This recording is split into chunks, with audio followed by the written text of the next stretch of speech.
Sabi ko sa kanya, sa head ng City Social Welfare and Development Office ng Davao City, Ma'am, bakit may panahon ang mga tao mag-away dahil sa chismis? Hindi ko maintindihan kung bakit meron silang time na mag-chismis.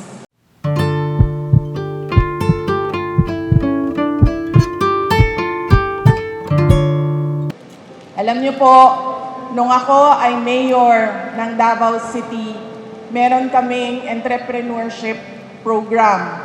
Pero yun, nakatutok sa mga kababaihan at noong nakita namin na naging successful siya sa mga kababaihan, in-expand namin sa LGBTQ sector.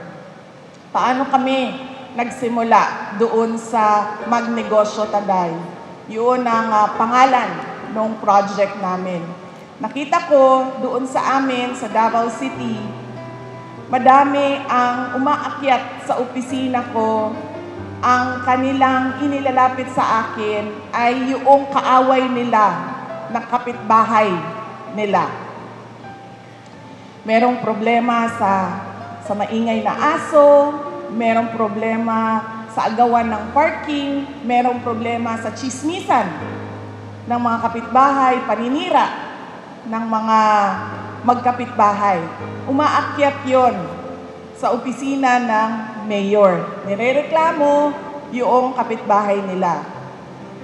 Nagtataka ako, bakit masyadong madaming ganon na klase ng mga problema na umaakyat sa opisina ng mayor. Pinatawag ko yung social worker namin.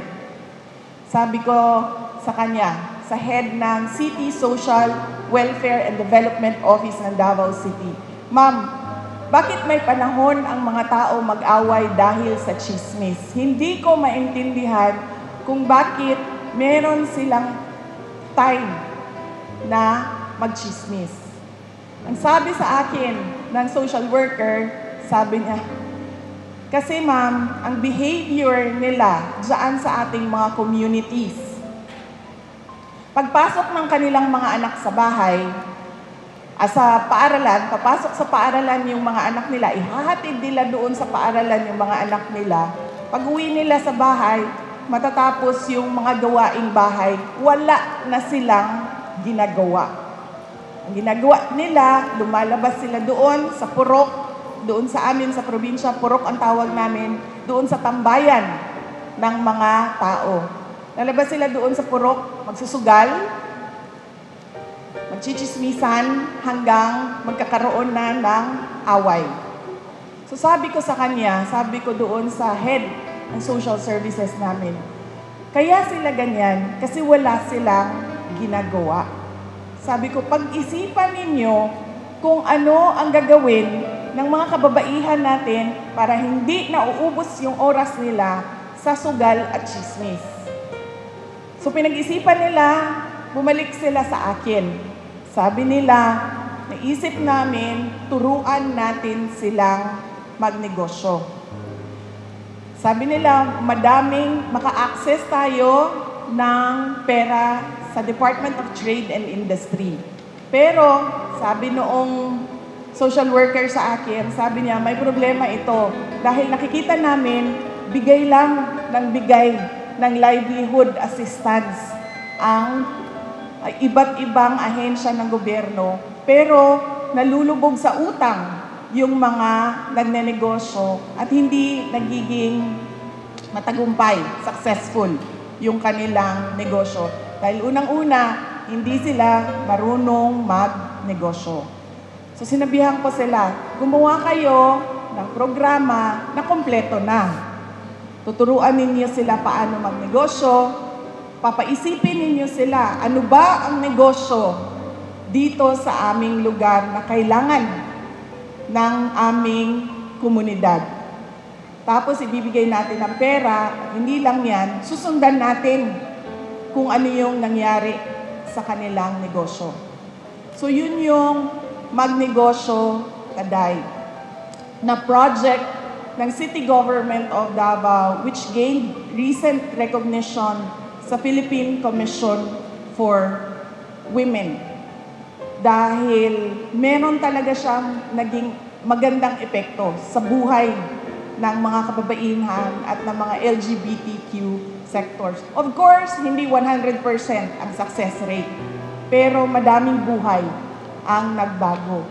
Ang nangyari, yung mga kababaihan, meron na silang extra income, meron na silang sarili nilang pera, dagdag pa doon sa pera na dala ng kanilang mga asawa dahil sa trabaho. May mga buhay na nagbago dahil natuto silang magnegosyo.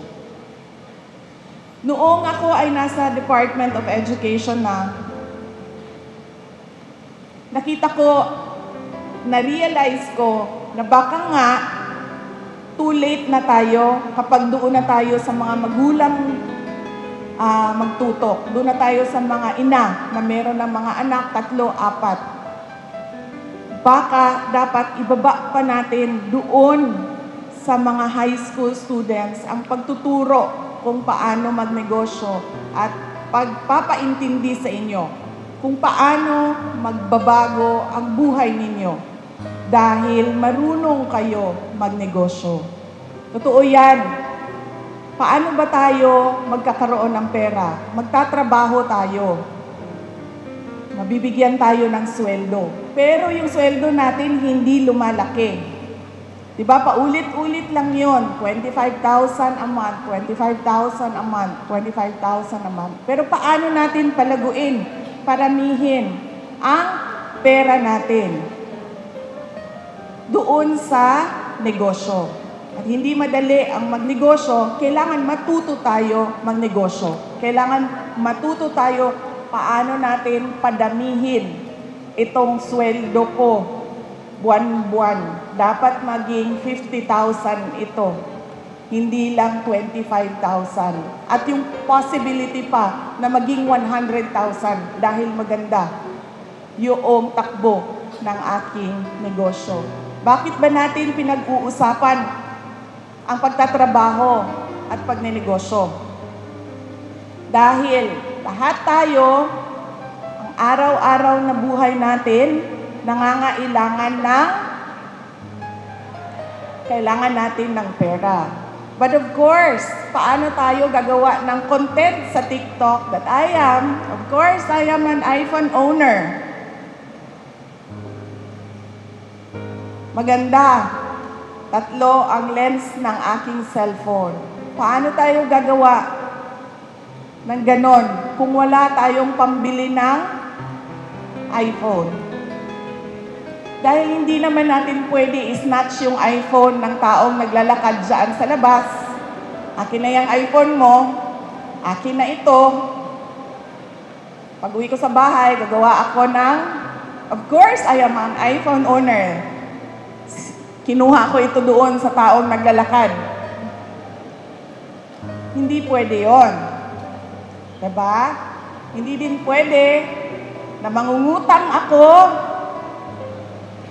May pera ka ba dyan? Magkano ba iPhone ngayon? 60,000. Michelangelo, may 60,000 ka. Gusto ko ng iPhone. Pahiram. Pahiram ito na wala ng bayad ha, dahil wala naman akong kita, wala akong trabaho, wala akong negosyo. Thank you sa pagpapautang mo sa akin. Hindi pwedeng ganon. Bibilhin natin ng iPhone dahil meron tayong pera, dahil meron tayong trabaho, dahil meron tayong negosyo. Hindi pwedeng maging pangarap nyo lang ang manood ng Taylor Swift na concert. Diba? Hindi pwedeng ganon. Gusto ko manood. Ganon na lang ba? Gusto ko manood? Hindi. Gusto ko manood, mag-aaral ako mabuti, magkakaroon ako ng trabaho, magkakaroon ako ng negosyo. Bibili ako ng ticket, pupunta ako doon kung nasaan man yan si Taylor Swift at sasali ako doon sa pagsisigaw. Susuot ko lahat ng Taylor Swift na damit. Magpapalit-palit ako. 3 oras na concert, 3 outfit ang dadalhin ko. Diba? Pipili ako ng tatlong era, tatlong outfit. Tapos, pag nagpalit si Taylor Swift, magpapalit din ako. Saan natin kukunin yung pambili natin ng outfit natin? Sa trabaho, sa negosyo. At hindi lang yan. Hindi lang yung kagustuhan natin na iPhone, kagustuhan natin na magbiyahe, mamasyal, manood ng concert. Meron tayong kultura dito sa Pilipinas na kapag tayo ay nakapagtapos, kapag tayo ay nakapagtrabaho, somehow, pinaparamdam sa atin na kailangan natin tumulong sa mga magulang natin. Kailangan natin tumulong sa mga kapatid natin na hindi pa nakapagtapos ng pag-aaral. Kailangan natin tumulong sa pamilya. Yaan ang kahalagahan ng edukasyon at ng pagkakaintindi kung paano magnegosyo.